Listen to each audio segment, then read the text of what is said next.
पेट में पाचन शक्ति अच्छी बढ़ जाती है, लेकिन पेट की कोई भी सुध नहीं ले रहा है। और जुम्मा कहती है हमें लवण तो दे दो, लेकिन इसको लावण्य बना करके दे दो। तो लवण का लावण्य दूसरे पदार्थ के साथ जुड़ गया, तब उसको लवण को लवण न बोल करके लावण्य कहा।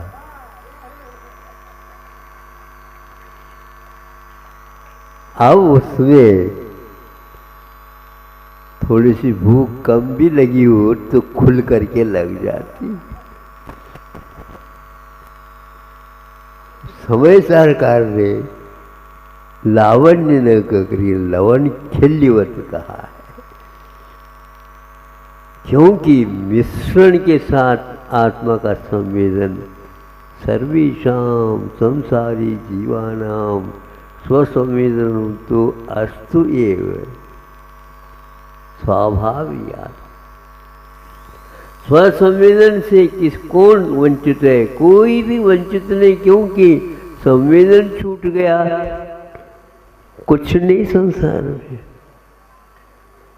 जैसे आंखों के अभाव में संसार की लीला क्या समझ में आए? कुछ भी नहीं आए। किंतु आंखें मिलते ही संसार दिखता है, किंतु आंखें बंद होते ही संसार से अंतर जगत की ओर जाने का सौभाग्य प्राप्त होता है। तो दाल के साथ लवण खाना, चावल में लवण डालकर खाना, यहाँ तक कि मिठाई में भी लवण का मिश्रण किया जाता है। सब सुनते हैं, सही है। अब वो सब में डालने का तो स्वभाव पड़ा है आप लोगों का। मतलब स्वादिष्ट मिठाई में भी एक आध कण जो है पहुंचना चाहिए। या एक आध कण भी जब पहुंच गया तो उसको हम लवण नहीं कहेंगे, न ही मिश्री कहेंगे। मिश्रित हो गया। सर्वाय सर्वेषां संसार जीवानां स्वसंवेदनं तो अस्तु वीतराग संवेदनं तो वीतरागिणां एव भवतु। वीतरागी संतों का वह संवेदन वीतराग राग से रहित, इसलिए हम तद ज्ञानम मुक्तिर कारणम, वह ज्ञान मुक्ति का कारण यत् स्वसंवेदन सहितम तो वीतरागत्वात्, वीतराग सम्यक दर्शन, वीतराग सम्यक ज्ञान के साथ रहता है। ये दोनों वीतराग चारित्र के साथ रहा करते। ज्ञान और दर्शन सराग अवस्था में भी रह सकते हैं। जब वीतराग चारित्र आ जाता है तो उसमें ज्ञान भी और दर्शन भी वीतरागता का अनुभव करते हैं। तो पानक वत कहा है। वह पानक वत मैंने ठंडाई के समान, शरबत के समान बन जाता है, तो उसमें आस्वादन अलग ही होता है।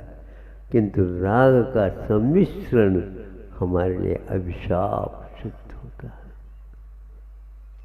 इसलिए सराग संयम, संयमा संयम, इनके द्वारा कर्म निर्जरा बली होती है, किंतु मुक्ति नहीं होती। शुद्धोपयोग जिसको बोलते हैं वो आस्वादन नहीं आ पाता। इसलिए कि लवण खिल्ली का एक प्रकार से आस्वादन ले हे श्रमण, क्योंकि उसमें सम्मिश्रण नहीं, इंद्रिय ज्ञान के साथ सम्मिश्रण है। इंद्रियातीत अतीन्द्रिय ज्ञान जो होता है वही हमारे लिए ज्यों का त्यों आस्वादन लेने के लिए बाध्य करता है, वो ढूंढता रहता है। इसमें सम्मिश्रण तो नहीं। आत्मा का संवेदन आज हो रहा है, लेकिन राग समन्वितम तद ज्ञान, आत्मा का ज्ञान होते हुए भी आत्मा का ज्ञान मुक्ति के लिए कारण है। विभाव सहित भाव तो होता है, लेकिन उससे भावित नहीं हो पाता। उसका जो आस्वादन है अद्भुत है। इसलिए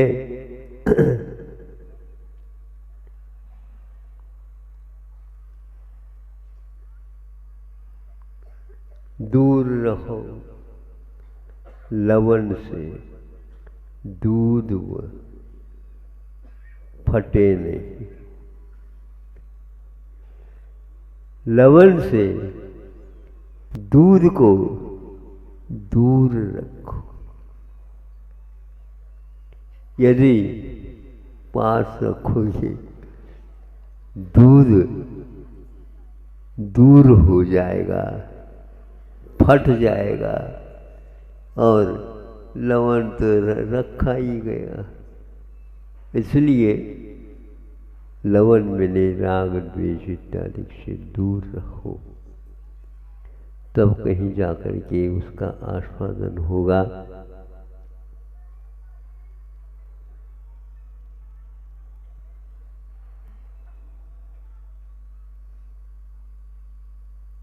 अध्यात्म ग्रंथ में इस प्रकार ये उदाहरण दे करके सूर्य महोदय ने हम लोगों को कितना स्पष्ट उत्तर देने का प्रयास किया। फिर भी राग राग में है और द्वेष द्वेष में है, आत्मा आत्मा में है, बिल्कुल, और आस्वादहीन है। ये सब कितने भी करो नहीं होगा। इसलिए एक स्थान पर कहा, चक्रवर्ती होकर के भरत चक्रवर्ती साय समृद्ध होकर के भी इसके आस्वादन के लिए बाहर आ जाता है, उस लावण्य से भी, उस लवण से भी। सारा वैभव उनको आज फीका नजर आ रहा। अब दिखाओ उसको, वह देख तो लेगा लेकिन खाएगा नहीं। दिखाओ।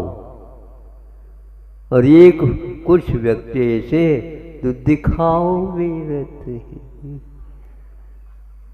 दिखाओ का अर्थ क्या होता? दिखावा। ऊपर ऊपर से ऊंचा ही दिखाने से भी आनंद नहीं, और देखने में भी आनंद नहीं, क्योंकि दिखावे देखना नहीं हो रहा, दिखावा ही हो रहा। समय सार में भी यही कहा गया। समय सार ग्रंथ बहुत बड़ा उपकार है, और उसके ऊपर कवर चढ़ा रहे। ये खबर नहीं है, इस कवर में समय सार नहीं।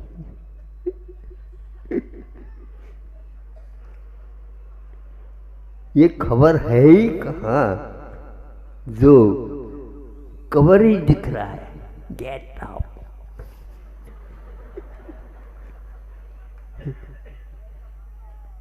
गेट आउट कर नहीं कर रहा है वो। गेट आउट क्या देख रहा है? समय सार में भी वह सामायिक के समय पर भी सामने रख करके सामायिक कर, ऐसा अच्छा है। अब हीरा मोती माणिक आदि आदि अलंकारों से भी उसको सजाते हैं। भगवान भी इतरागी है, और इसे यदि सजाएंगे तो सरागी ही कहलाएंगे।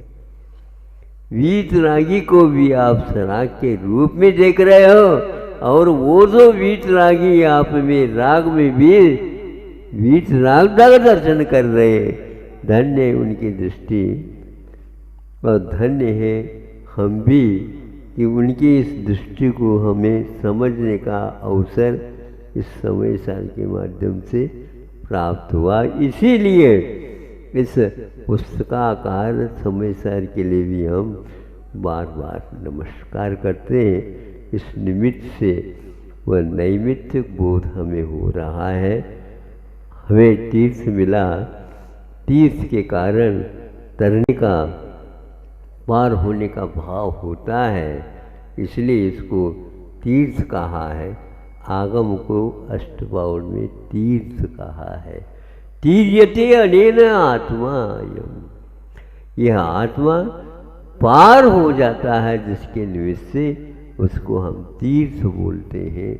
नहीं तो वह तीर्थ क्या, कुछ भी नहीं, रूप रस गंधात्मक है। ये भेद विज्ञान इस समय सार में दिया है, और इस प्रकार देव गुरु शास्त्र के निमित्त से हमें रागादि से दूर होने का सौभाग्य प्राप्त होता है। धीरे धीरे एक अपने संकल्प के अनुसार मंजिल तक पहुंचते जा रहे हैं। धीरे धीरे एक एक दिन कम होते जा रहे हैं।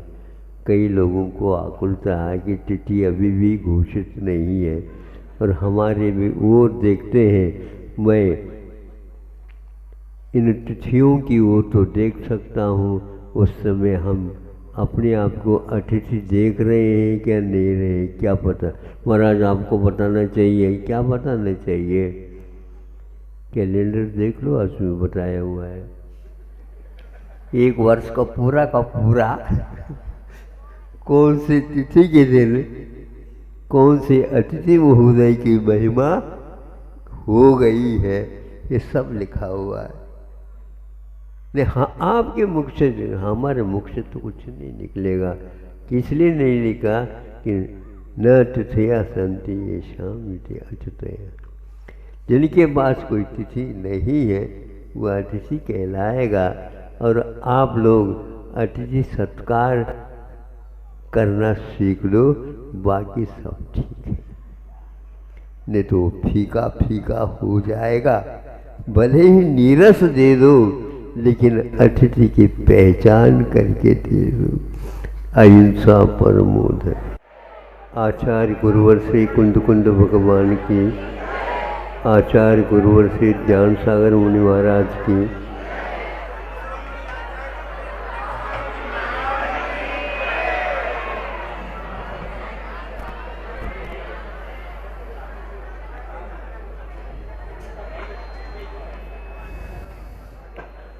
नदियाँ जाती है, मिलती है सागर से।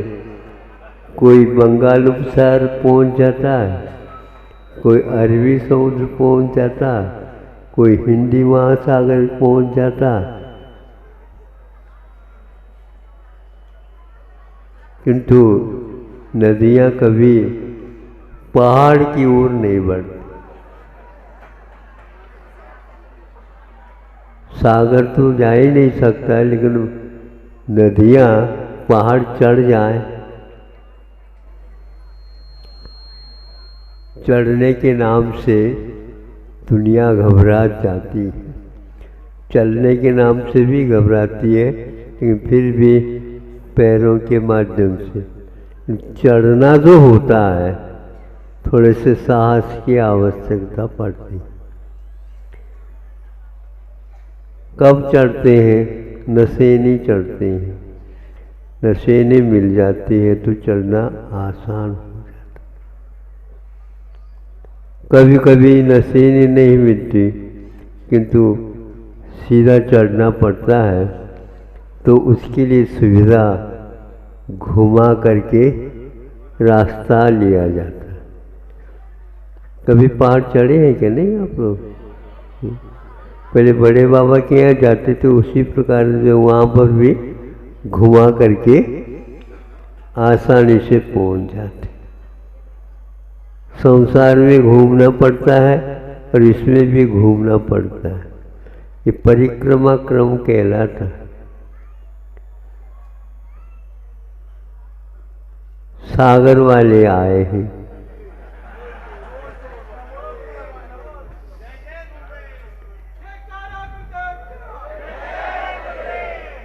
साथ में सागर को भी ले आए।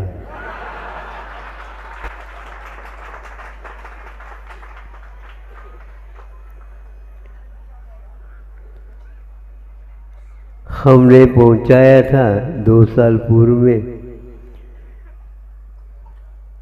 अभी तो यही प्रोग्राम हो जाए वहाँ पर। अभी चातुर्मास की बात नहीं करना। ये लोग थोड़े में संतुष्ट नहीं होते। अब क्या करें, महाराज ने इस समय भेजा है तो ये पक्का है चातुर्मास तो यहाँ होना है ही नहीं। पहले ही आप लोग सर्वज्ञ बन गए। सर्वज्ञ की बात तो पूछ लेते। लेकिन योग ऐसा ही हुआ कि वहाँ पर सब कुछ कार्यक्रम हुआ, लेकिन चातुर्मास के समय पर कोई न कोई इस ढंग से अड़चने आ गई। तो हमने कहा भाई सीधा आपको इधर उधर की बात नहीं सुनते हुए कुंडलपुर के पास चले जाओ। वहाँ पर कोई भी है ही नहीं, तो बड़े बाबा के यहाँ चातुर्मास होना है। अभी किसी को कहो नहीं। उनको भेज दिया।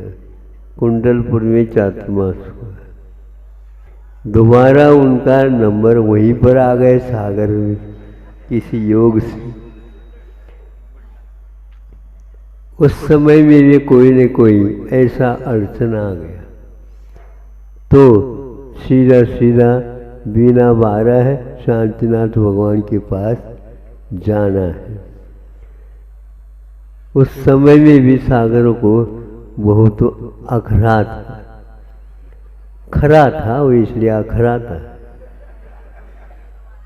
उसके सामने कोई किसी का चलता नहीं। एक बार तो महाराज करवाओ।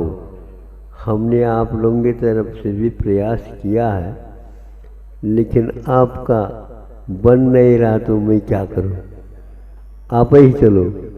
हम भी गए थे भोपाल की ओर से, यहीं से गए थे। हो जाए तो देख ले। तो होने की संभावना हो रही थी कि 8-10 दिन तो रुके वहाँ पर। तो ग्रंथ भी चालू कर दिया हमने। ग्रंथ का उपयोग करो। अब लोगों ने समझा कि अब तो महाराज ग्रंथ वाचना ही जब प्रारंभ कर दे, पक्का यहीं पर हो जाएगा।